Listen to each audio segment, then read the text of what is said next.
everyone. Thank you for coming out this evening. My name is Michael Antoine. I'm one of the assistant city managers here for the city of Novato. Thank you for coming on this Wednesday evening to talk a little bit about cannabis in the community. We do a couple of housekeeping items before we get going. Hopefully everybody's had a chance to take some of the refreshments in the back, hopefully.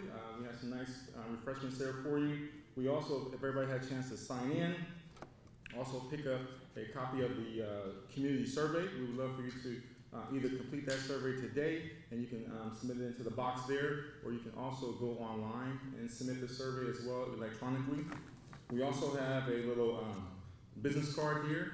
It has information for questions. So you just scan this little QR code here, and then you can be able to submit questions, and we'll be updating the website with responses to those questions. And it also has the city's website address on here, so you can get more information about this outreach process that we're going through as it relates to developing cannabis regulations here in the city of Novato. And lastly, we have a flyer here as well regarding our outreach process. So this is the second of 3 community meetings that we're having, and a series of meetings to talk about cannabis. We'll have another meeting tomorrow, and then we'll have one more wrap-up session on the 16th. So please make sure you have the flyer and be able to communicate that information to your friends and family members all who are in Novato. They will have some input and feedback on the process. With that, I'm sorry. Yes, ma'am. Did you say you have a meeting tomorrow? Yes, so we have a meeting tomorrow. Where? I'm sorry, on the 16th. I'm sorry. On the 16th. Thank you. On the 16th at 6 p.m. here in the City Council chambers. In that meeting we'll be talking about wrap-up of taxes, fees, and other related items for cannabis. So this is the second meeting in a series of 3 community outreach meetings. Thank you for that clarification. Got so many meetings I got confused there. With that, I just want to make a couple of brief introductions. We do have some of our elected officials here with us this evening. So just briefly, just introduce Councilwoman Denise Atkins, who's sitting here in the front. And thank you for coming out, Councilwoman Atkins. We have Mayor Pro Tem Pam Drew here in the audience with us this evening, as well as Councilwoman Pat Ekman as well as here. And we do have some of our fabulous public safety officials in the back here, our fire chief as well as our police chief and some of their command staff. They're here because, again, tonight's topic is really to talk about public safety and the impacts of public safety and health of public safety risk cannabis in the community. The city is embarked on this outreach process a little bit over a month ago now. In doing so, we hired the firm of HDL.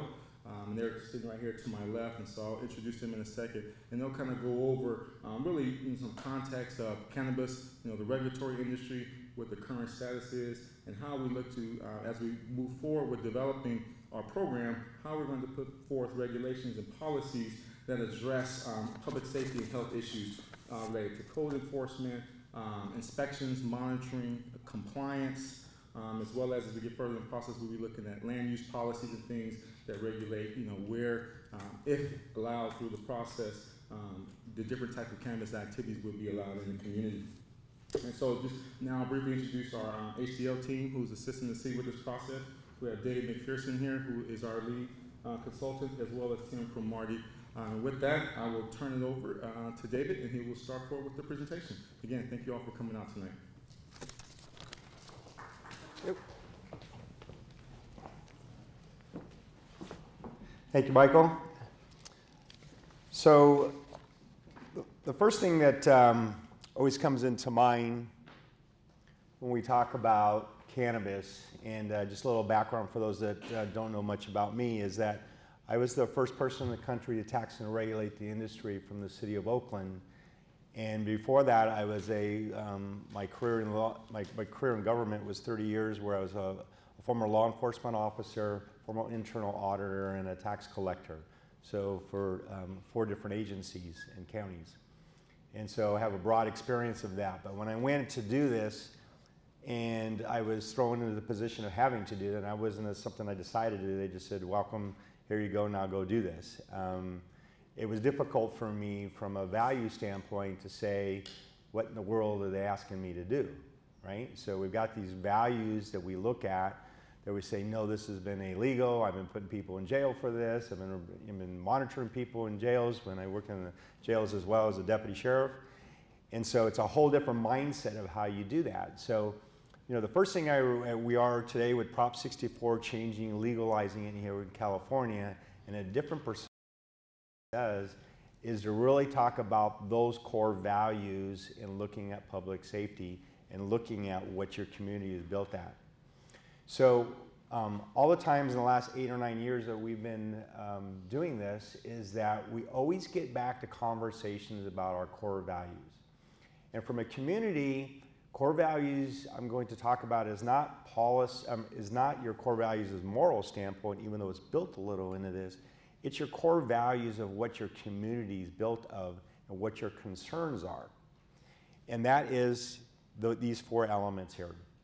And so when you really focus of anything you want in your community, it really is focused on these 4 issues, and especially when it comes to cannabis as an industry from a commercial standpoint of that.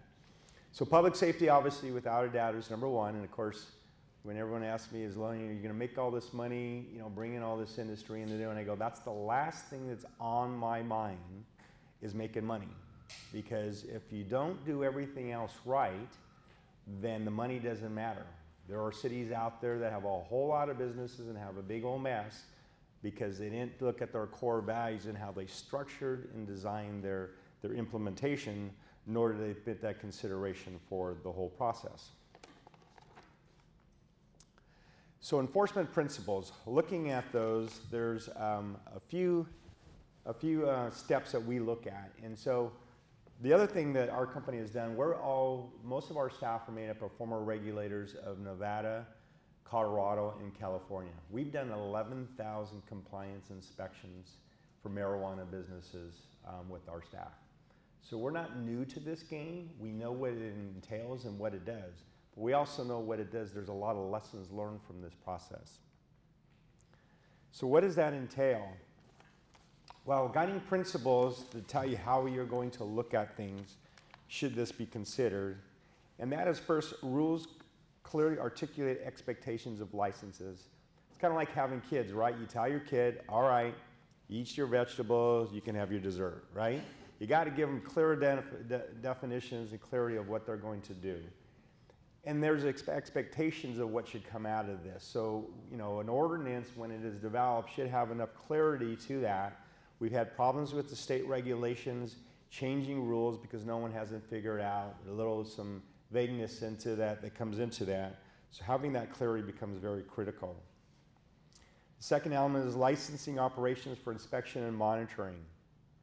You know, where some businesses want to be inspected all the time and some don't want it at all. That's their comfort zone of coming from a rogue market to something that they're always concerned about, or what are you looking for? You're always trying to find fault with them. But at the end of the day, it's really about just accountability and oversight. You as a community, should you support your council if they move forward with something, is that there's an expectation of accountability and oversight to this. And so that's something that can be realistically looked at. The systematic approach, rules leveraging technologies. So in regulations, you know, we talked about the police department having access to security cameras, having access to information or data analytics so they can look at things if there's ever an issue that they need to look at.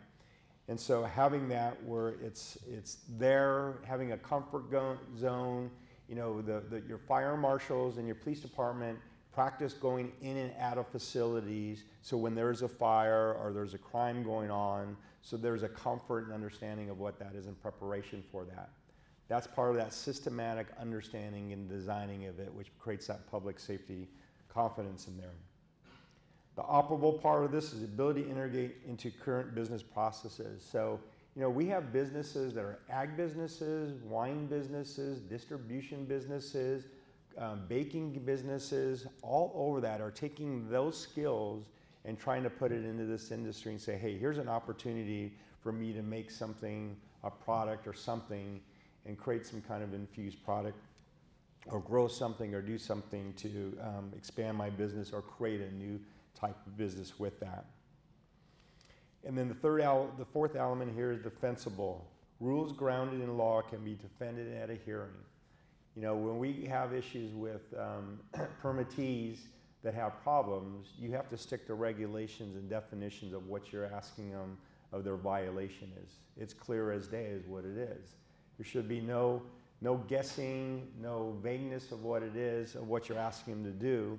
And so by having that transparency, both in a regulation and expectation, becomes very there, so that when you do have bad actors, that you as a community want to make sure that they're not in your town anymore.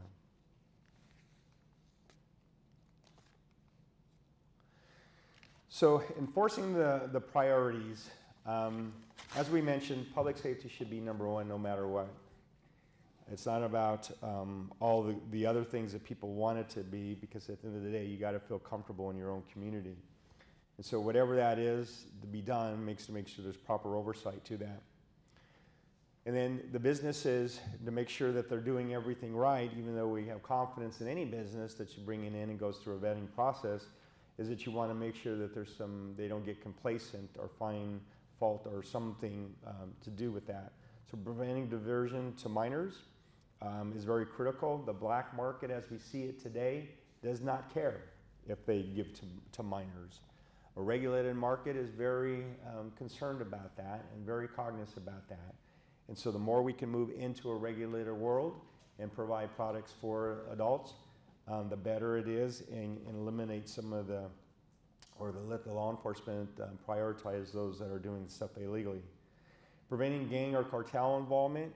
You know, we had a conversation early with the law enforcement folks about backgrounds, and how some industry folks say, well, I don't want backgrounds. Why do you have to bother with backgrounds? Well, this is the reason why, is that you need to make sure you're keeping the bad actors out and the good actors in, and you got good quality people that are in your town and running a business, just as you would for other businesses that are highly regulated in California. And then preventing diversion of out of state. That has to do with more concern of, as the state gets up and running and runs a track and trace program, is that you're making sure the product that they are doing is actually going in a regulated world, not moving out of state. That's part of the problems to the north of us in Mendocino, Humboldt, and Trinity, where they have thousands and thousands of growers up there, but most of that product is just going out of state and being sold into the black market. So it's important that you have that oversight as part of that. And then step 5 is the transparent oversight of that. I think any good actor is going to want to make sure that that's there, because the more confident you are in this, the more confident they have in this, that means that the federal and the state levels are going to stay out of their way, because they see that you're trying to make this a legitimate industry.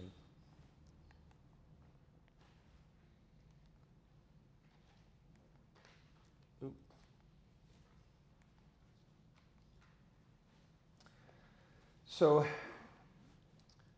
regulations protecting public safety. So one of the first things that we try to tell our clients is the production management. And what that is really is the volume that goes out of a business.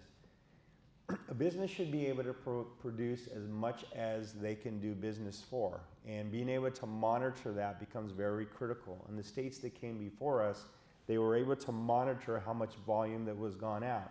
If they couldn't produce or move that product out to market, they didn't let them grow as much or produce as much product as they would like to do, and it's sitting on the shelf, because that's where the concern is, that it's going to go somewhere else other than into a regulated world. We'll be faced with an overproduction of product in some places. It's not necessarily an easy thing to determine, because every region has a demand for our products, but at the same time, there's going to be an overproduction to some degree, as that will stabilize. And restrictions on purchase amounts, that's already in California law. That's going to limit how much someone can purchase in that, but making sure that there's some checks and balances, that people aren't bouncing from one retail location to another and buying it from multiple businesses. That there be some monitoring done that, and that's kind of collaborations among local jurisdictions as well as with the state level as well. Restrictions on operations. This is more on the retail side of things, where if there was retail in the town, as far as when you want to have something in, you know, the state law allows a retailer to be open from 6 to 10 at 6 a.m. to 10 p.m. Some cities have reduced that numbers to 8 a.m. or 9 p.m. or not starting it until 9, from 9 to 9. So there's a combination of, depending on where it's going to be at and the demand purposes for that, of considerations in the regulations. And restriction on edibles, what types of edibles that may be done. You know, there's not going to be, which you've seen the horror stories of the gummy bears out there where kids are going to get access to, or looks like it that. There's regulations on what kind of edibles can be used and out there in the limited numbers, and so looking at what kind of product someone's going to be carrying becomes a key element in here as well. And I mentioned earlier about the surveillance, having access to surveillance or requirements as part of on the premises. That way they have sole control, not only for safety of the facility, but safety for law enforcement that has to come into those facilities to make sure that they are observing what things are happening on that premises. The state has the track and trace system coming on, and we'll talk a little more about that in detail. We do have a delay from when it's coming on. It's not coming on as fast as we'd like to see it go on, but it's better to get it right than get it early. So we'll all concur with that. And then having sales outside, having those sales outside the licensed premises. So, you know, having control of that, making sure things aren't happening outside of the control of the city. And then we recently had an incident occur where waste removal was not done properly. State requirements have it where it has to be undetectable, unrecognizable. And, but more importantly, it's the securing of that, where it's listed at and where it's left at. Becomes very, yeah, the removal of the waste removal becomes very important of how that's handled in the process. So there will be checks and balance for that, both at the state and at the local level. And then just the testing of the product. Some of these things are going to be at the state level that are just, you know, for a comfort zone as a community. Is this product going to be tested? You know, other concerns about what they are making or what type of products they're making. A lot of that will be limited and from the state. And then our first stakeholder meetings, Matt kind of showed some examples of some of the things that will be allowed and which will not be allowed, and the symbols associated with having all that stuff done. And then deliveries, you know, the ordinance is now with the state law just changed where it's not confirmed yet, but if it does change, is that cities may not be able to limit people doing deliveries in the town. And so if that goes through, that's going to kind of change the whole mindset as far as how you're going to have oversight to those that come into town versus banning it or, you know, having some controls in place associated with that. Excuse me, can you go back? Did you mention mandatory testing? Yes, I mentioned that at the state level. That's going to be at the state level. I said the state, yeah, that's going to be at a state level. So if there's any cannabis grown here, will that then go to the state, or how is that going to work? So the state requires that every business, so if you're a cultivator or a manufacturer, when you move the product forward, it goes to a distributor. Distributor's part of the role, they play three roles. They collect the excise tax, they transport it from one business to the other, and they test the product to make sure that it meets the requirements by state law. Okay? You made it sound like the state was doing the testing. Oh, no, it's going to be regulated by the state, not by the locals. So, oh,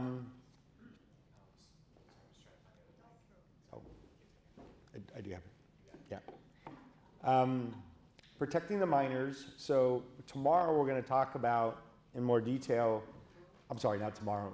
Next time we're going to talk the 16th. Have a discussion on the details as far as, you know, our youth and access to youth.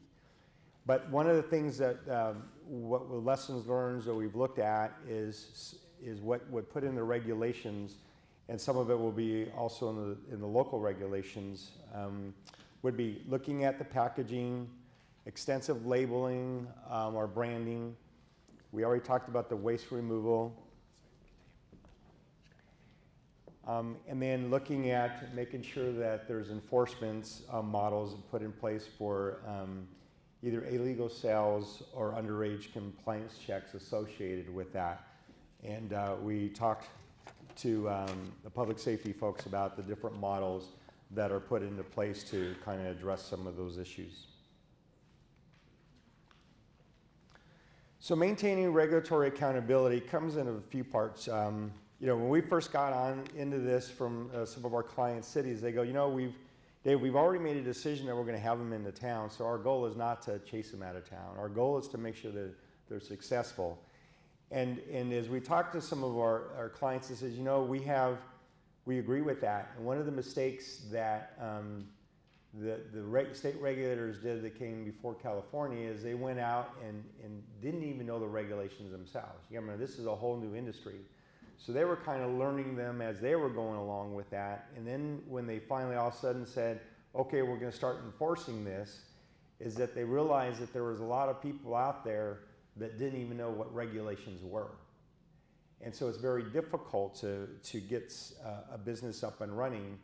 And so one of the things that our clients have asked us to start doing that we do for them is when we do compliance inspections, is that we have different tiers. And so when we find fault with a business, we're not there to write them up and try to find fault with them. It's, hey, here's what you are doing wrong. Here's how you fix it, and here's what section of the state law or the city code that you're doing wrong. And get them, try to get up to speed on that, because they're learning through this process too. Just like, you know, everyone's gonna be, if this moves forward, everyone's going to be holding each other's hand. You're going to go through growing pains as a community of a comfort zone of having them in your town. The industry itself is going through growing pains of comfort of being in a regulated world and being accepted as part of the business community in your community. And administration, from the oversight of this, is going through the growing pains of what it's like to even be involved with this, right? So everyone's kind of holding each other's hands on that. So that's kind of the business mentoring of this, is that there's going to be a give and take on trying to understand some of that in that process. And because we've got experience of doing this, the goal would be is that as we transformation into this of consideration is to have a process that would make that smooth landing as you go through this in that process. And that goes without saying then, in the effective collaboration with the various stakeholders, which I just mentioned in that process, to make that work for everyone, because it's a three-pronged step. And then with that, I think when there's that comfort zone, that's where the value of voluntary compliance has. We go into places where some businesses open the door and say, what do you want to look at? What do you need access to? Who do you need to talk to? And how do you want it done? And there's other businesses that will stand at the front door and say, you're not walking in here unless my attorney's here, right? You can tell about how they embrace that relationship based on the process that goes through, but also how you both have that collaboration of wanting to get to the same places, to have a safe place, a community component of this where it becomes very critical to that, and that there's no problem about accountability into this process.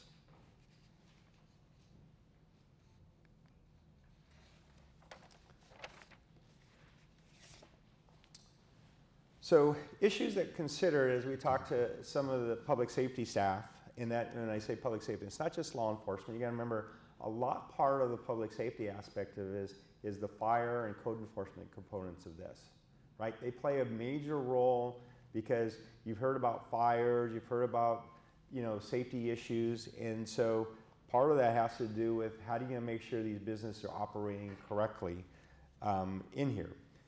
And so of those, the issues to consider is unpermitted construction activity. We talked about making sure that they understand what they can and cannot do, and they can't just build something or add something or put another electrical outlet in or put another firewall or put another wall up or bring in a storage container inside a building and do things with that.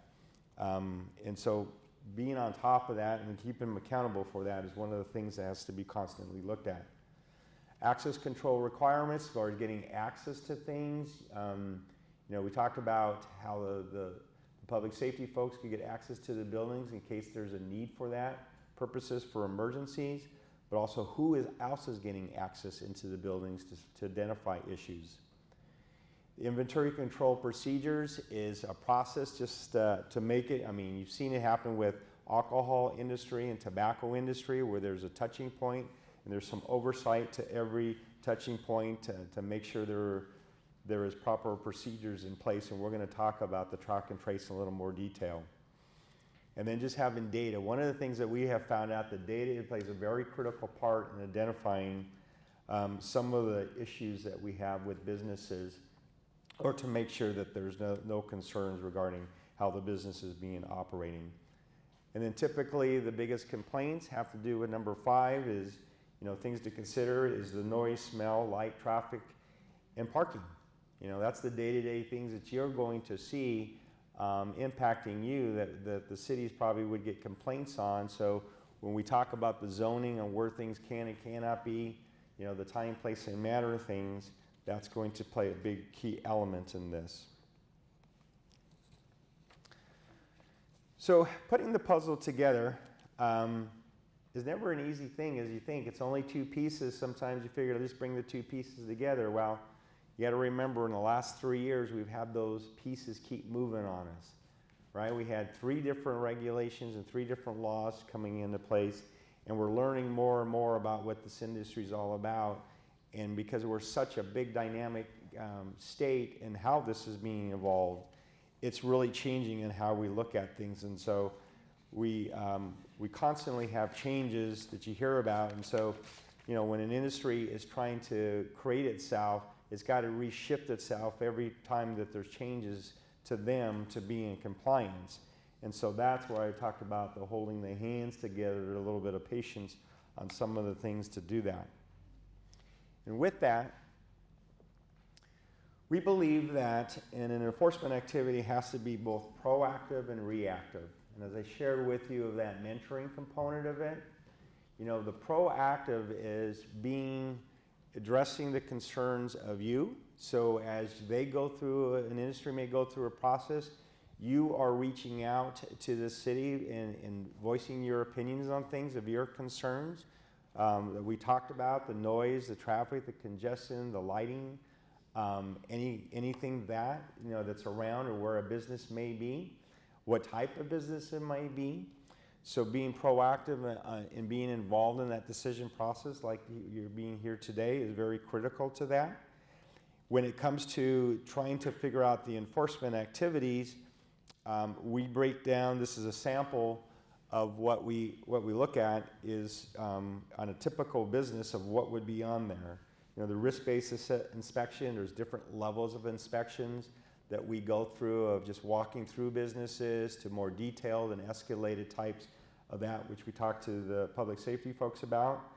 And then, you know, for your concerns about complaints, if there's a complaint about a business, is that built into the model enforcement? Because I don't want to be calling and complaining about something and then there's no response to that. And it could be you, it could be a consumer, it could be an employee of the business that could be addressing a complaint. And then administrative action is, so there's procedures in place of how to take action or oversight, both for the business to go to the city and say, hey, I got a problem I need to deal with. There's someone that they handle with that. From the city, there's someone from the business, they say, hey, there's an issue or a concern here, we need to take action. Either the state has come to us or some other business has come to us, that there's that element in there as well. And then looking at non-qualified sales, that has to do with looking at business that can sell to underage people. Or it could be people, businesses that are selling to other businesses or to the black market. So keeping them accountable is important not only to you as a community, but it's important that you make sure that the businesses that they say they're going to adhere to rules are doing what they said they're going to do. And so that's part of the models that we built into, that are built into a program when you build some enforcement activities to make you feel you have a comfort zone. And then the big part of that as well, again, that stakeholder and that collaboration part of it, right? It's still about having meetings where the industry would either come and have community meetings if the city requested them, or having meetings just with the industry folks that may be in town with administration to say, hey, here's what we're having problems with. Here's some of the issues that we've been talking about. We have statistical stats related to certain things that we need to address. Or as we've gone on and done inspections, both from the fire marshal or code enforcement, here's issues that we've done. And so they have those stakeholder meetings to figure out how we can improve the process, better communicate with each other, and make sure they're addressing the community needs on that. And how does that enforcement occur? That enforcement, the oversight for that, it does both on-site and off-site. There's things that can be done on-site, but going on and make sure that that they're not blocking entrance ways, that people are wearing their badges, people are doing appropriate things. There's not people in the businesses that shouldn't be there. There's a whole checklist of things that we go into more detail with the law enforcement and the code enforcement staff on what to look for, the do's and don'ts. And then there's things that are off-site that are always constantly monitoring. You as a community say, hey, you know, I saw on the internet this person's advertising this. Can they be doing that, right? Hey, I saw a billboard that says, shows this. Can they be doing that? Or I had a neighbor complain about something that they got in a newsletter. Can they be doing that? That's kind of the off-site inspections that the city, staff could be doing, but that's also stuff that you can collaborate with on sharing information with, on structuring the enforcement of the business. So addressing the black market.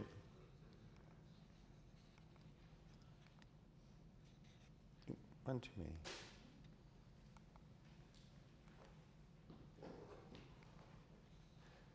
So addressing the black market and enforcement strategies. So the first thing I want to share with you is that we hear that, so well, if we bring in a regular world, it's going to get rid of the black market.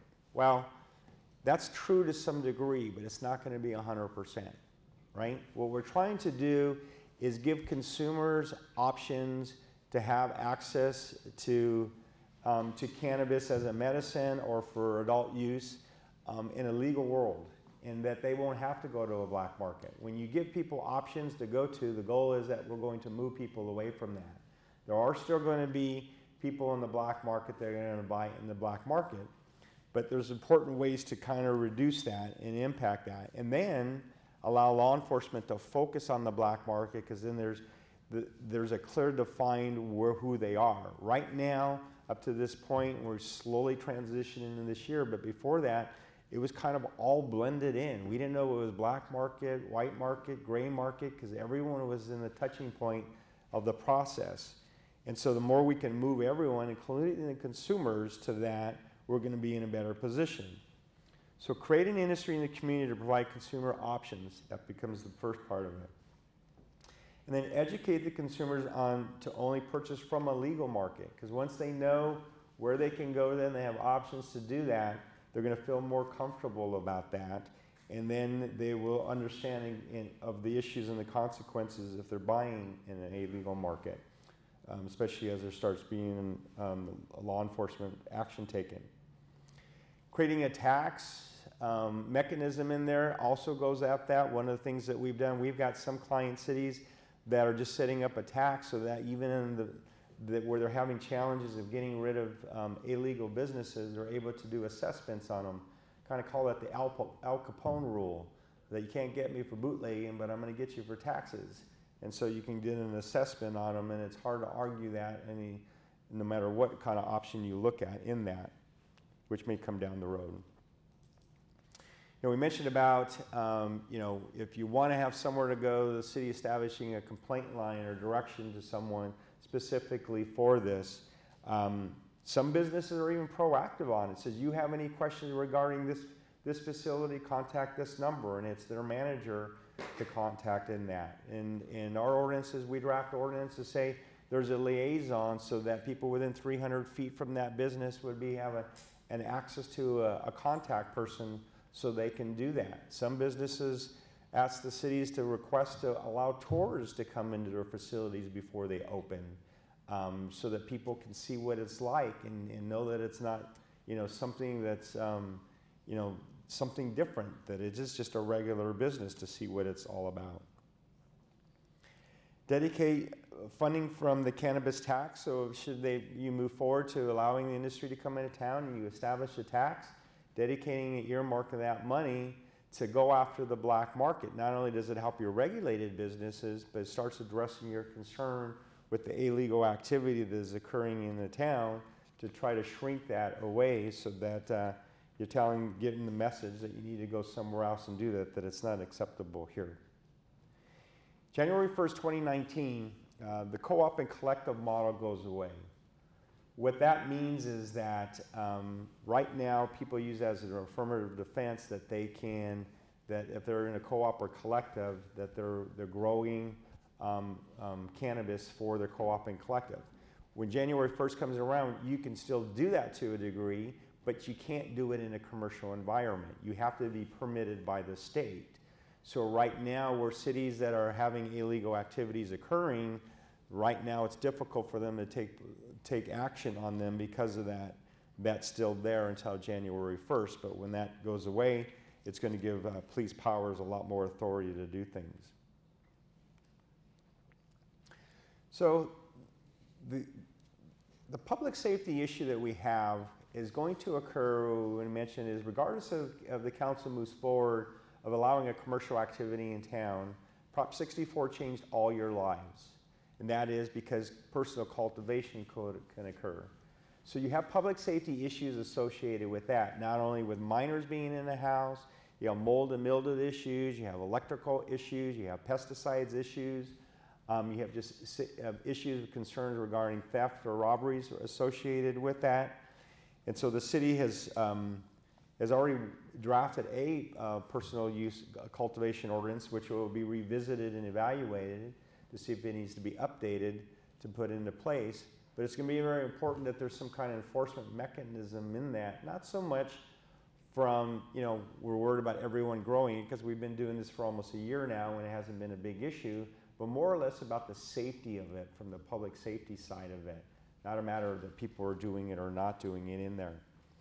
So putting some reasonable regulations in there to address the electrical elements, the securing it and keeping it away from kids, not having it where it's going to be in kitchens or living rooms or places where kids get together, and keeping gas products out of it. Even though you can grow it, it doesn't mean that you all of a sudden can be doing extractions out of your home and having explosives doing that. And we find that a high percentage of people rent homes. So making sure that the property owner is approving that process becomes very important. So this is just a picture of a grow, that this is what you don't want, of why there has to be some kind of regulations for personal cultivation. Because if you don't have something in place, someone in their backyard has some kind of canopy or little shed. It could be a little bigger than a 10 by 10 shed, and growing multiple sheds and doing that on different houses, is having some kind of process in place to make sure you can control the time, place, and manner of where someone can put this product becomes very important.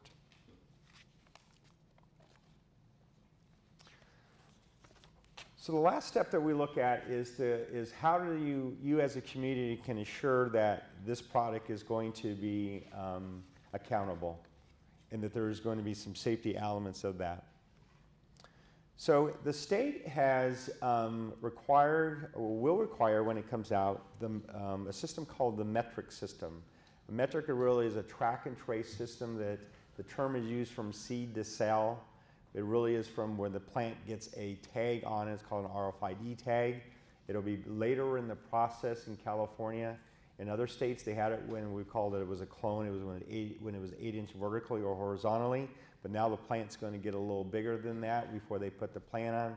Part of the the justification is that 50% of all these plants die in their early stage, and so putting a tracking mechanism just causes more problems for the industry, and these little tags are not cheap.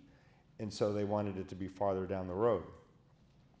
So having this tag on there allows to have a chain of custody control of that. So not only from the city, the state having some kind of control over that, but the city will know that the business is required to do that. And so if they do inspections, there's things that they can do to make sure that they're accountable for that. So the data is important because the data will show a reflection of, again, when we talked about the capacity of production and how much production they're making and how often they're doing it, and looking at what they're doing it, and checking on things for if there's any inversion or diversion of product going out the door or brought in the door. The data keeps you an opportunity to manage that process and look at the different things and make sure people are complying with all the policies throughout the chain. Remember, this process goes from the cultivator to the manufacturer to the distributor to the retailer to the consumer.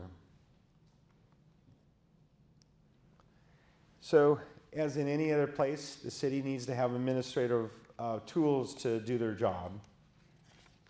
And so, in the regulation that of consideration will be looked at is putting this in place and having these tools, to have access to records, put stuff on hold if the business is not behaving, so they can't move their product, and if they can't move their product, they can't make money, so that's not a good thing for them. When they're cooperatively volunteering, surrendering things where they're not in a fight with that, it becomes very important to do that. And then if there's every production illegally done or contaminated product where they can do some destruction of the stuff, it can be done. And then just kind of, verbal warnings and go through a process where you're kind of giving them baby steps through this depending on the degree of the issues. So there are administrative tools to make sure that they're doing this correctly.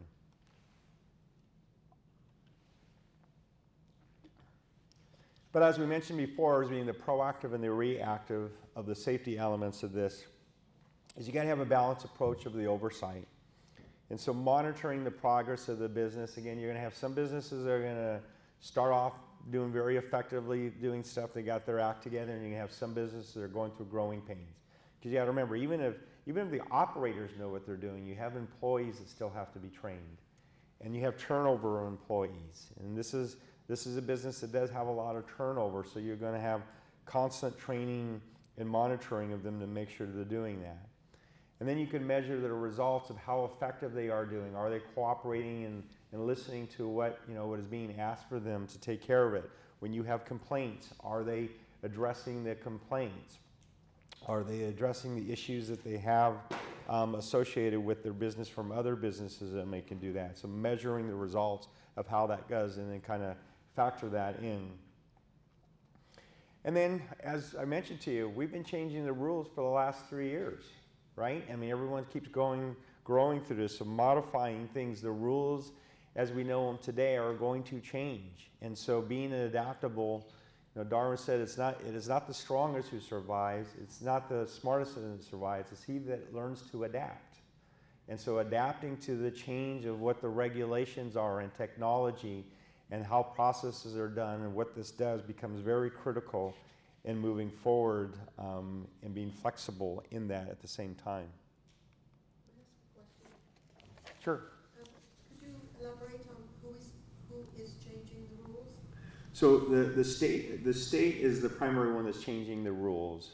So as they start learning more about the industry and what's working and not ruling, for example, prior to the current rules is that we used to have what they called medical businesses and adult use businesses, so M&As.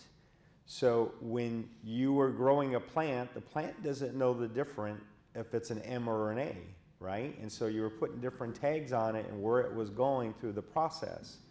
So recently, and so businesses were building models to figure out, okay, this room is going to be an M building, plant, and the next room is going to be an A building, and we have to keep them away from each other because they're two different permits, right? That was very complex. So the state has changed that to say everything at the wholesale level is no longer an M or an A. It's all just whatever. They can intermingle and do whatever they can now. It's at the retail side that if a city chooses to only allow for medicinal purposes and not adult use, or vice versa, then that's where the differentiation comes in. So now the businesses are having to shift how they were doing their business models, how big of a facility they need, what they're going to do, who they're going to do business with, and so forth on that. And that constantly has been changing from day one.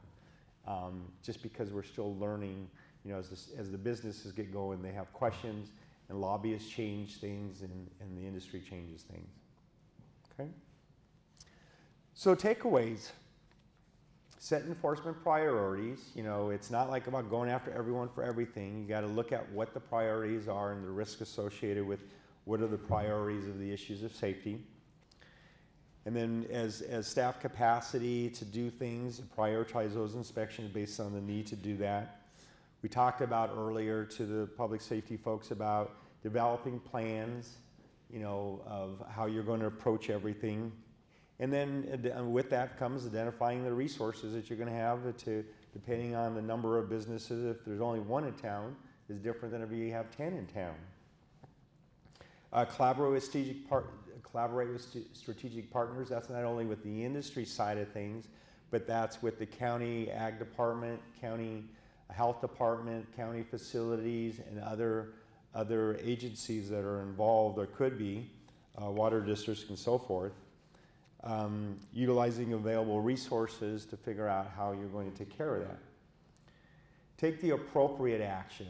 Don't over exaggerate certain things. But don't take things for granted as well, and don't get complacent. But make sure you've got things appropriately balanced on how you're going to address this new industry. Monitor, measure, and modify. As we mentioned and we talked about how that's going to change is because how you adapt and how much you need and what resources you need will depend on that. And then reassess the risk-based criteria, because what isn't critical today may not be critical tomorrow as things kind of smooth out and through that process. So with that said, I'm going to turn this back over to Michael, and then we can take some questions, and we've got some the other staff here as well to assist us. Great, thank you, Dave. So as Dave said, as we complete this presentation, we will take opportunity now to ask some questions. Just to let everybody know, if we're not able to get to everybody's questions, we do encourage you to make sure you use that little white business card with the QR code to submit your questions as well, and we will be responding to all those questions. We would ask, we do have a microphone that our team is going to be walking around with, so please be patient with us, and we'll take one question at a time. Again, you know, just to kind of reiterate for this process, you know, the city hasn't made any decisions yet. This is just our engagement and outreach process so that we can receive feedback and input as we begin to develop the regulations. That also applies to our fire district and our police department. They're also kind of stakeholders as well. So we're still looking for their feedback and incorporating that as we move forward and as we, you know, continue to develop our regulations. Now, I forgot to mention early on that right now the city has moratoriums as it relates to cannabis, so there are no permitted activities at this time. Our moratoriums do expire in November of this year, so the intent in this process is to go through that process, develop that framework so that the council can approve something in November as it relates to our overall new proposed strategies and ordinance and regulations for cannabis. With that, we'll open up the floor for the first question. Right here in front. Thank you, and thank you for your presentation. I am curious about two things. One, if the city council is going to decide on all this by November, then what is the expectation date of retail delivery only cannabis places, if that is going to be the city council's outcome? And two, it sounds like a lot of new employees are needed for Novato and for this project of just the overhead of cannabis. From risk management to outcomes overview to, just looking at it from the local aspect. Are those already in place? Are those going to be employment opportunities that are going to be available to us? So those are my two questions right now. I'll defer the timeline to Michael, and I'll answer some of the other questions.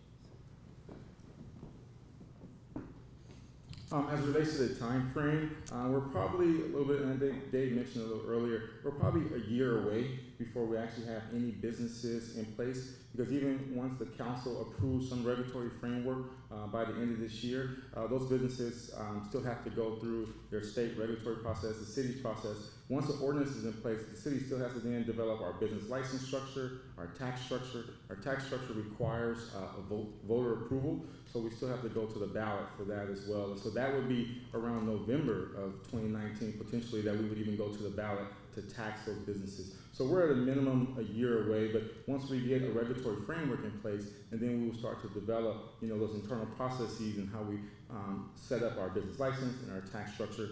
As it relates to the number of employees, that still is to be determined if there is a need for additional employees or how many additional employees.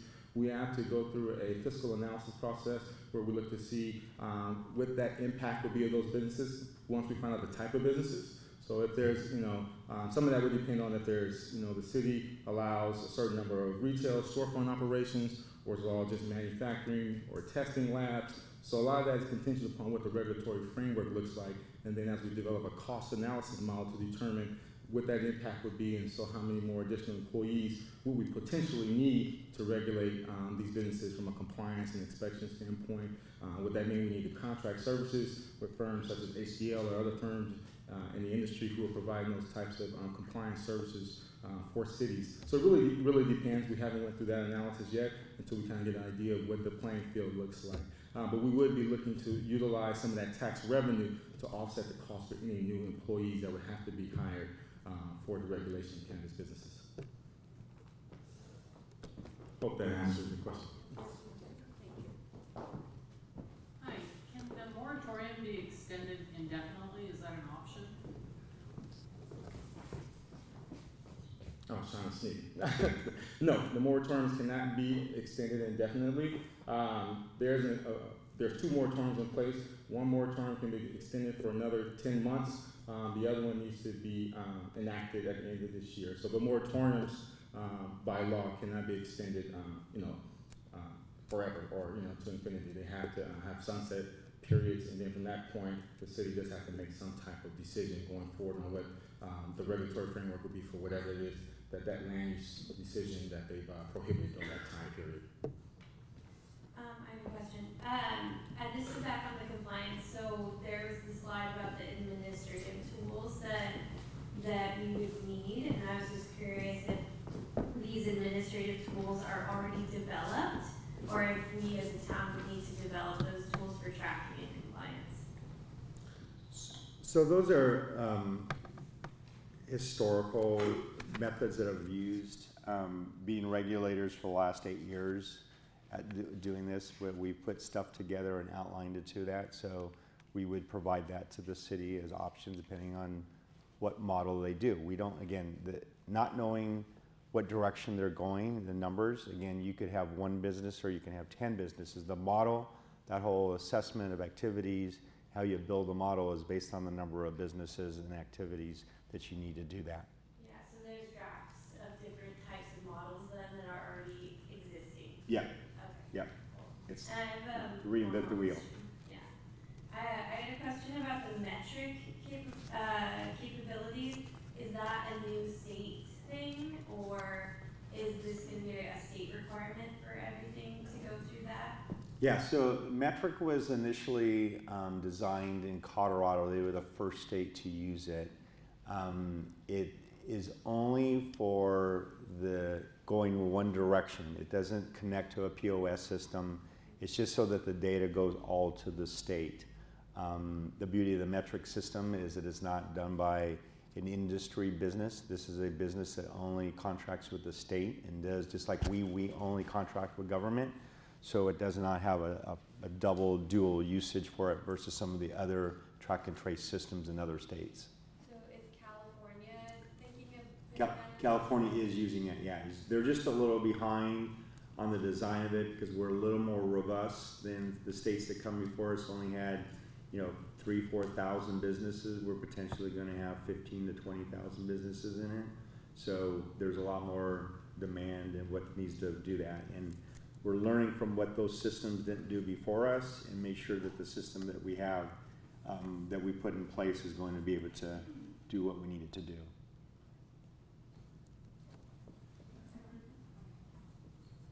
Hi, just a real quick question about the manufacturing sites needing to have a hazardous location classification. Now, is that a requirement, and can you talk a little bit about why that's the case? So, may have to have the fire marshal here to help out too. So it's really what zone it is. The city has, as we have discussion of zoning, there's usually commercial zones, industrial zones associated with that. So where it's going to be zoned becomes very critical just because of it's a combustible and the type of activity it is. That's very typical. It doesn't matter, it's not just cannabis. I mean, you could be making decaffeinated coffee for that matter, and you will be in a certain zone that you're required to be in. So there's certain requirements for that type of zoning, typically. So it would have to be, any manufacturing businesses would have to Meet those requirements. Yes. Yeah, I had a quick question here. You said as part of the enforcement mechanisms that there'd be a purchase limit for individuals. Does that mean that when someone makes a purchase, their information will be collected, and how is that information going to be protected and not distributed to different agencies, employment agencies, court records, things of that nature? No, it's not designed for that purpose. It's really to make sure, in other states, and this is one thing we will talk about in another session really, is that there's bud tender training. There's restrictions on what a bud tender can sell to an individual. So you don't walk in the door, walk back out, walk in the door, walk back out, and buy multiple things. So it's really to focus to see if you're running, you do the data analytics to make sure that the amount of purchases that they're appropriately following in compliance with state law. So it would not take personally identifiable information? No HIPAA related, well, HIPAA as it is today, but yeah, there wouldn't be any identifiers for that purposes. The focus would be to get the business correct and not the person that's doing it. Thank you.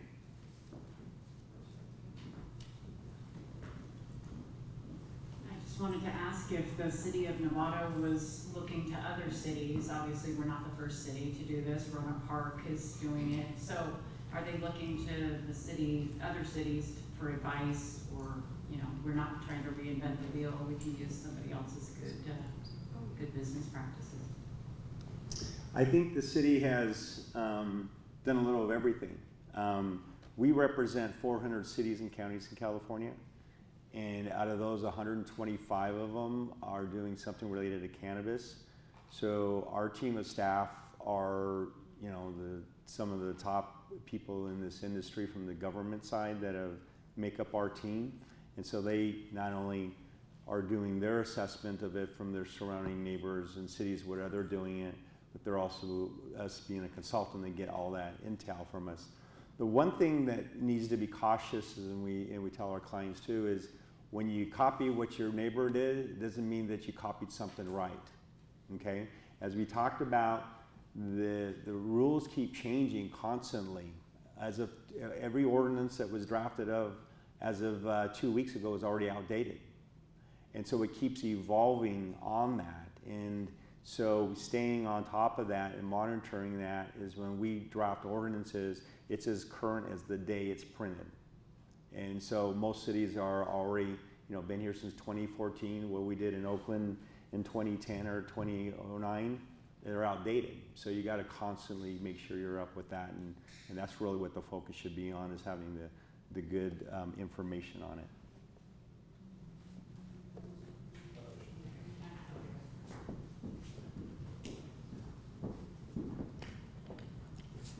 There seems to be a lot of anxiety about the unknown. Can you please tell us, how's it going in Oakland? Well, I'm not in Oakland anymore. I left 3 years ago. It's a little different there than it was now because of the social equity program that they were doing kind of altered it a little bit. And they're a big city. You know, it's a city of 400,000 people, not like we're a small town. So it will variations on that. But you know, what the beauty of what we do is we look at the small town comparisons that you are, right? How is it impacting you? How does it look at regionally? What are the concerns or the issues? We look at, you know, the properties, the inventory of properties, your land use, the consumer demand and how that really impacts you if it's here, if it's something that is even doable or even some of the concern of you. But I always want to go back to the 4 core values, right? And that's really how you manage to what you're looking at and making your decision process is how do you feel comfortable dealing with the public safety, environmental, the land use, and access to youth. Does your community have issues, or can your community develop programs and regulations to make sure that you're comfortable with whatever decision is made to bring into your community? I have a question about tax revenue and the cost to a city to administer something like this. So in your experience, I know it's going to be different for every city, but in your experience, how much of the cost to a city, the infrastructure and everything to manage something like this is covered by tax revenue? What's the range? So that's always the misnomer about it. So just for those that don't understand the tax and fees, is there's 2 laws that they fall under. When you regulate someone, just like if you, your water bill, let's see some more detail, Parks and Rec fees, right? There's a fee associated with running that program, and they charge you, the user, a fee to be using that activity. That's called Prop 26. So for the industry, if you permit them in town, as staff had mentioned, is that do a fit gap analysis to figure out all the positions or people involved, the time involved of their roles, and you come up with that burden cost, and you say, here's the cost to run this program, and you divide that by the number of permittees that you allow in the city, and that is made whole from that Prop 26 fee, and it does nothing with the tax. So then when you do a tax, that tax is all new revenue as a drive and a benefit from that. However, where that tax can have a value added differently, still related to part of the industry, as we talked about taking some of the funds, is now you have a black market.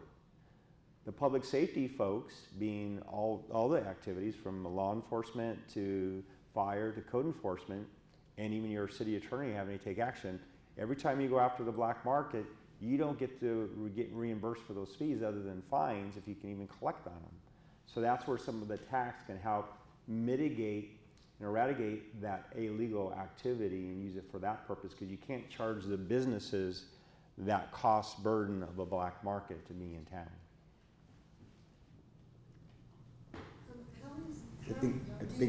Sorry, we have. Thank you. I have a question talking about taxes in the black market. There is a theory that the higher taxes are, that's going to drive people to the black market, as obviously black market cannabis is not taxed. So being that there's already approximately a 30% tax on cannabis, I was wondering if in your experience you had an opinion about the relationship between higher taxes and driving more people to the black market. Yeah, sure, absolutely. So the reference is and then you used a good number of 30%. So that seems to be the pain point of what the total cumulative tax is. So the state already taxed at 25%. So your margin is about 5% where you keep it under the 30%, it seems to be an acceptable range of where the businesses can be sustainable.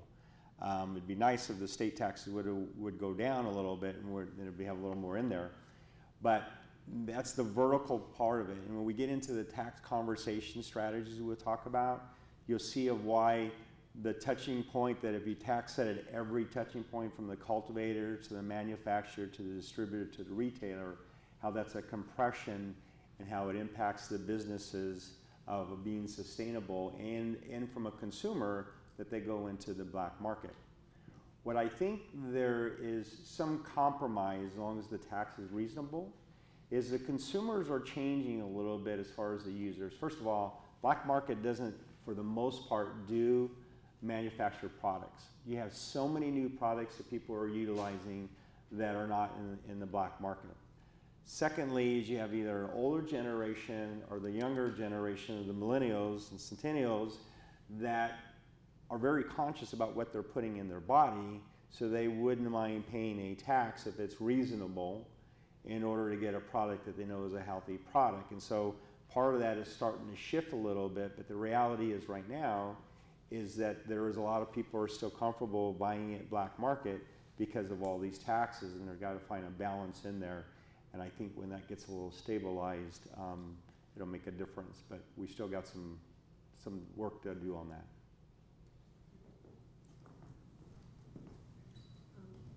I now have two questions.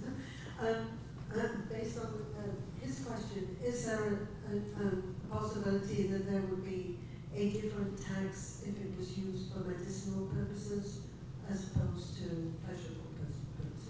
And that's a conversation that we can have.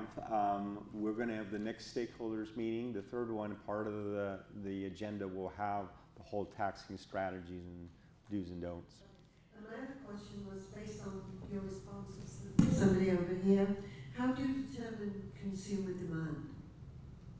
Well, that's the great beauty of data analytics, is you know what they're putting in inventory. Most of the businesses will keep on site that volume for roughly 2 days to a week, depending on what the limitations and the size are. And so the data that their POS system will keep their inventory so they know what's short. Just like when you go to the market, right? And you buy some pickles and there's no more pickles on the shelf. They have an inventory of what they have to get in, and so they kind of tack that. The data analytics will tell us what they're selling, how much they're selling, when they're selling it, you know, what kind of transitional things are occurring on there. There's all kinds of data that you can use off the system to make. No, I get its logic. I thought you were referring to before a dispensary was brought into an area, that there was an ability to try and determine consumer demand. There is a consumer demand. There are methodologies, but they average roughly 8 to 13% of a population of a community consumes or uses cannabis. So, but you also remember regionally is that you're pulling people from other cities in there. So there's models that we have when we do analyticals from a fiscal analysis to determine, you know, how a business will do and if how many businesses it should be in a certain area.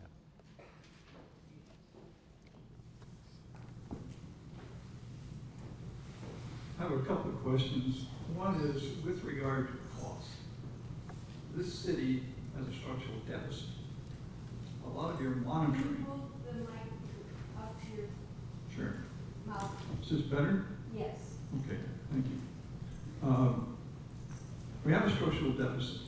A lot of this accountability and administrative costs are added costs to what we do now.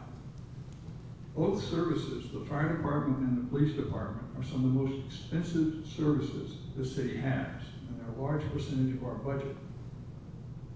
Our police department has high turnover because of the nature of Novato. We get a lot of young trainees who leave for other places. We still have to train these people. It's an added cost to us. You made reference to a 5% ban, 30% to the paying point, 25% for the state. You made reference to models that you could use to project how much taxable tax income you would have.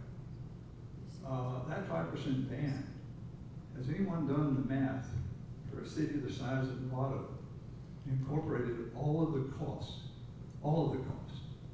because it will be a net added cost to the city to train all these people, to monitor all these It's indeed a troubling thing that this, when we talk about this, this has not been addressed. The other thing is that the elephant in the room is recreational use. That's where the bucks are in this whole program.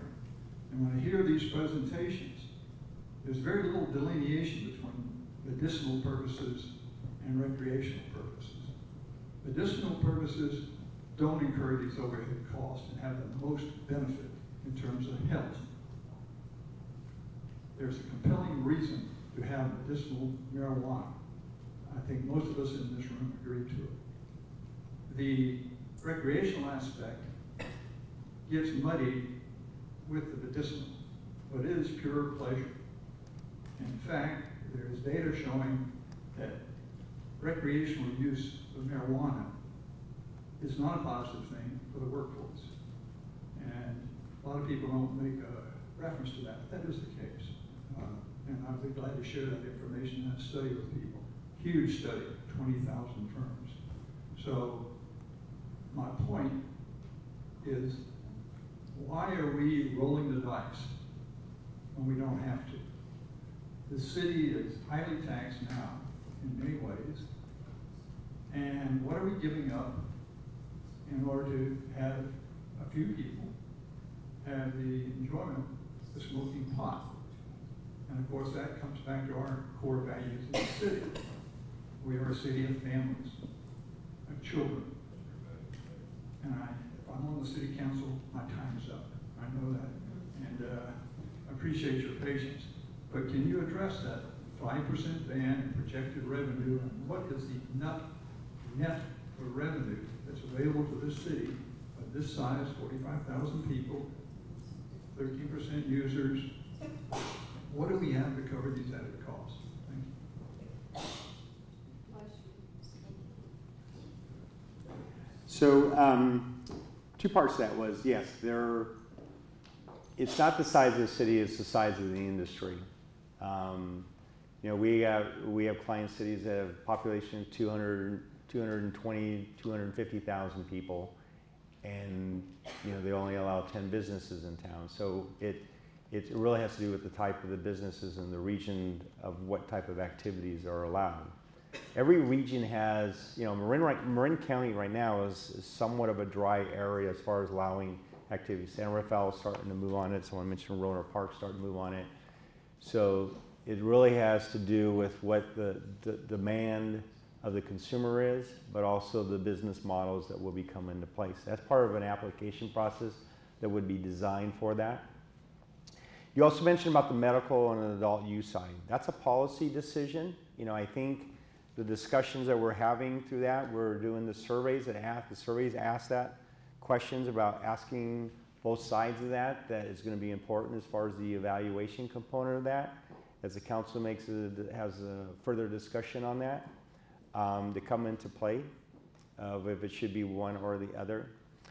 Regarding the administrative side of it, I know what we were talking about sounds like a lot of oversight, but the average FTEs for 24 businesses in town is less than 2.5 people. You gotta remember, it's not full bodies doing something, it's an average about 60 hours per business of oversight. And so when you do, the bodies are, you know, a little of each. They're not always the same person that's doing something or a role. So, but when you multiply that by the number of businesses, you would get to that somewhere in equivalency there in cost, and it's going to be a full recovery cost associated with that. So there's multiple models of how staff is resourced. We're very big advocates of using as much civilian staff as possible, and for other reasons, and we've talked to all the public safety folks about it, but there's ways to address that, to address and balance some of that cost. Hi, I'm wondering if the city has, is gonna make an effort to invite input from educational organizations. I know you made an effort to reach out to get input from business community, but what about those of us who work with youth? What about those of us who have a special interest in this issue related to how we're gonna protect our youth? And I know that's the next workshop emphasis, but I just want to know about what the plan is to get gather input from nonprofits and those of us who work with you? Thank you. And Brian's going to answer that question. Yeah, I can actually answer that. So we actually have certain special meetings set up for NUSD, and so we will actually, we will actually have NUSD come and provide input, voice their concerns, questions, etc.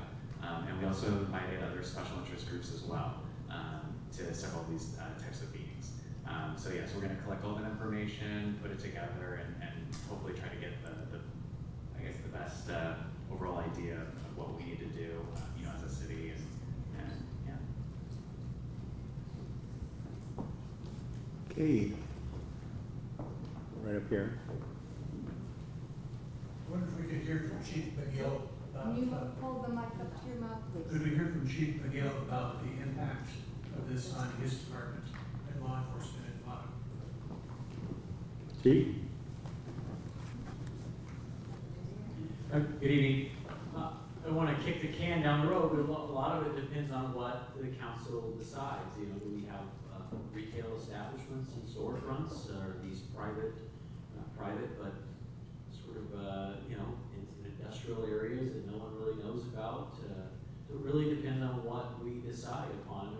There will be some impacts, certainly. We heard much of those tonight. But largely this will be in the code enforcement civilian world, much of like all of our other businesses are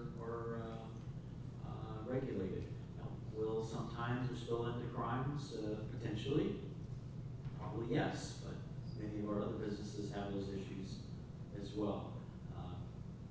It's more likely that the black market things happening in homes, or deals being done out in the community, they tend to lead to more violence than a highly regulated, sophisticated background check establishment with high levels of security, et cetera. Are there still some risks? Largely cash businesses, it's very profitable, certainly, but we wouldn't expect that we would be overrun with any significant violence or anything like that, as long as we had strong regulations and we had the staff to make sure that was happening.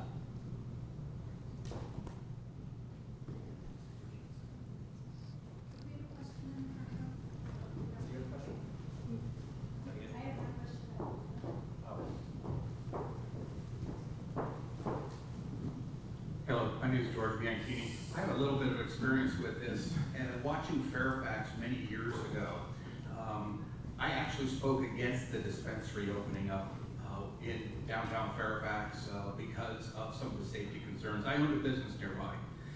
10 years later, they went to try to expand to do a delivery service.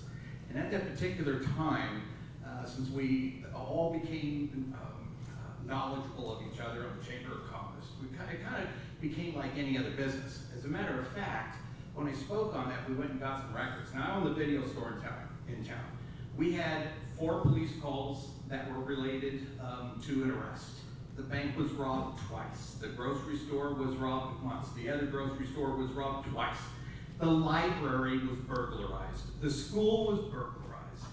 The cannabis dispensary never, in 11 years, had a police call because of some of the regulations. Now, Prop 64, which I also didn't back because of some of the language, and I'm actually in the industry, was such that towns have an option of saying no. And behind the scenes, you have the black market looking for their brand new fertile ground. So if you have a regulated market that can take care of your folks, your residents, there's no need for the black market to come in. Oakland, and you and I know each other, too many times I had to put $1,000 into the runway at the council to keep our business going there. Oakland had a substantial number of reduced deaths of brown and black kids fighting over a $20 debt and defending their street corner. Because not only did they sell pot, they had coke, they had pills, and they had a gun. And they did their own law enforcement, they broke their own rules. So you have a choice of either going to a regulated market or letting it just continue the way it is. but you really don't see much. And I don't even think Novato has that many deaths related every year to marijuana. Maybe some in traffic accidents. Quite frankly, you know, peanut butter kills more people than marijuana every year. Sugar kills 250,000 people every year, yet kids can buy it at 7-Eleven. That's all I really have to say. There's more of this than what meets the eye, and a lot of it has to do with common sense looking at this. I realize a lot of people are against it, but the options are what you already have versus regulated. Look at it this way. What if you didn't need to show ID to buy liquor, and your 5-year-old can go in and buy a 6-pack of beer? That's the way it is now with marijuana. The black market doesn't care who you are, who you're selling to. Thank you.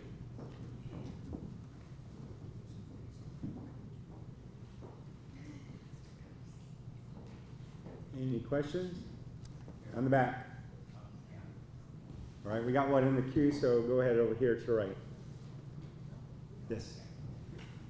I'm Berta Campos Taniceri from the North Marine Community Services, and I just want to say that brown and black kids are not the only kids who are trafficking drugs, and I just want to make that clarification because it often is used as an excuse to promote and protect certain lives because that's what they intend to say. But I just want to make sure to tell you that the majority of people who use drugs are not necessarily brown and black. I was referring to the fact that the brown and black kids that end up going to jail from it. If my kid got busted, 15 grand goes to my attorney, comes off their record. The black kid, the brown kid, the poor people's kids, they got it on their record. They can never even work at Home Depot for the rest of their lives. In the back. Hi, I was wondering, what's the opinion of the city of Novato, the government part, not the public opinion, into bringing cannabis in the community? Honestly, at this point, we are just seeking input at this point. We'll present all the data that we collect to the council, and the council will ultimately make that decision on that. What's the council's opinion thus far? Are they looking at it with a favorable opinion or not so much? At this point, I don't believe there is a strong opinion in any direction, but I believe once we get through this process, I think with that data, I believe they'll be able to make that educated decision. Where's the data coming from? Sorry, the data is going to be coming from multiple different sources. Some from the workshops that we're conducting here, surveys that are being sent out, both online and paper versions of that, emails that we receive, statistical analysis from HDL, as well as other research that they've conducted previously and based on surrounding areas. Also research that we collect from other cities when we see, similar cities to Novato and kind of what kind of ordinances they put together, what the end results have been based on those ordinances. We're just trying to collect all that data together. Will there be a public hearing before the council goes to vote on it? Yes.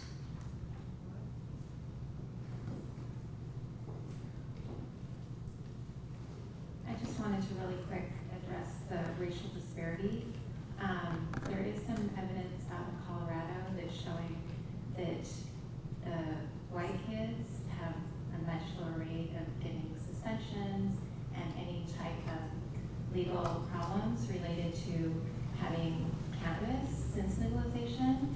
And actually, amongst the non-white kids, it's gone up. I totally agree with you. And which so is why regulation would at least not make it so easy for kids that shouldn't be using it to have it. Right. Well, but that's the reality of They're what's always happening right to a now certain level.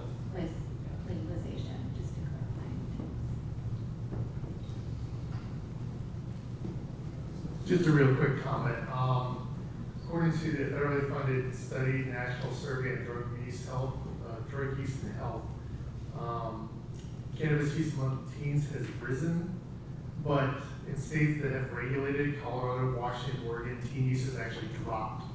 So at worst, it has no effect. The regulation has no effect, and at best, it actually drops teen use in that strictly regulated market. Hi, sorry. I was actually just in a meeting earlier today with somebody from Colorado, and they were talking about the California the Healthy Kids Survey, that we have the California Healthy Kids Survey, and the equivalent for them, they actually have less than 60% are actually participating in that.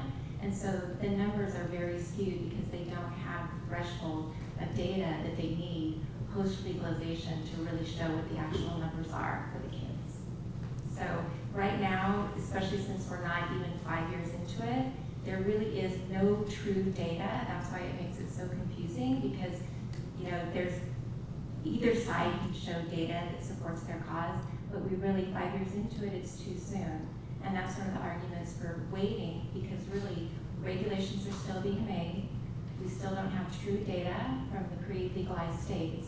And so we're really kind of going into this blind.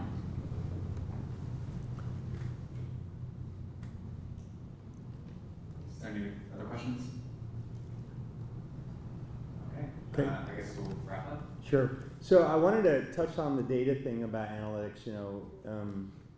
Either side can show data of, defending their position on that. But the comment about the data is true. When we were in Colorado with the Colorado Chiefs, the one mistake that they made there is that they didn't break down statistics regarding, if they went to a domestic call and there was something associated with marijuana, or if they went to a traffic accident and it was related to marijuana, or if there was an emergency room visit and it was related to marijuana or other drugs, is there was no statistics really kept. Everyone says, oh, well, everyone knows that we have these problems.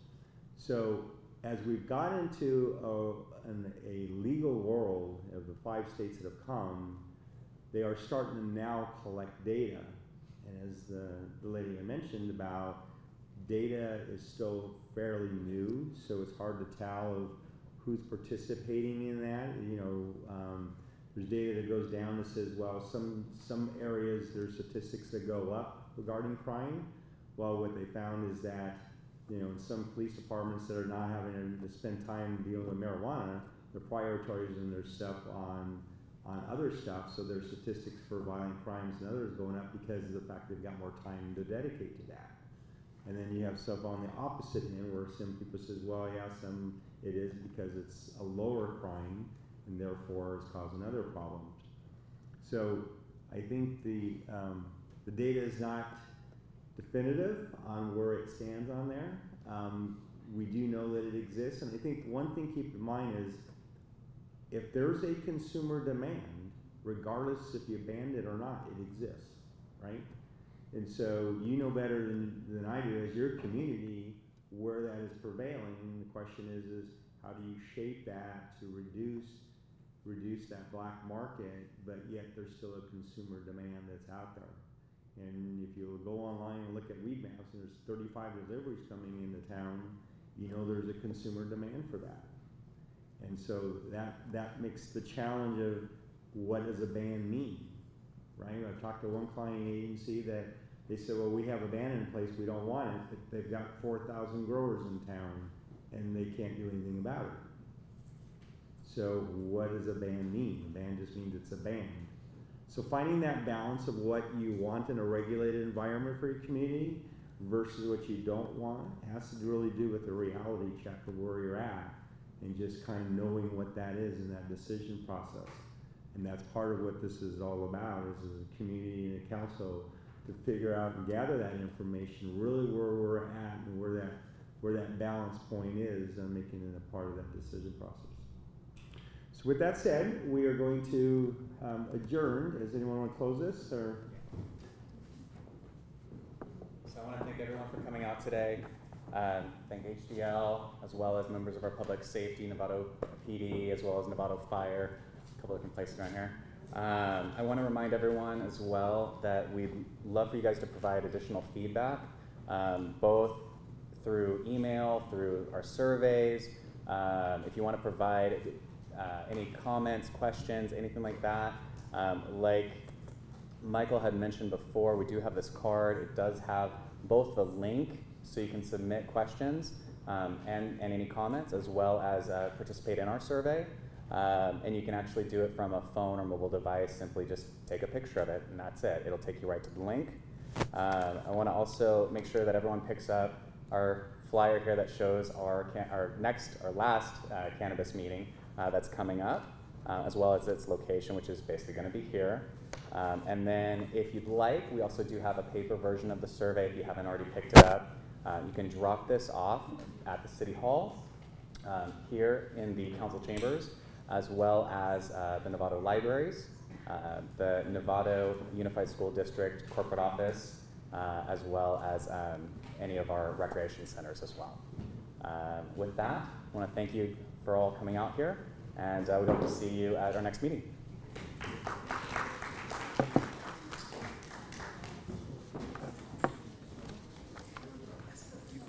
You took a question on community surveys and so forth.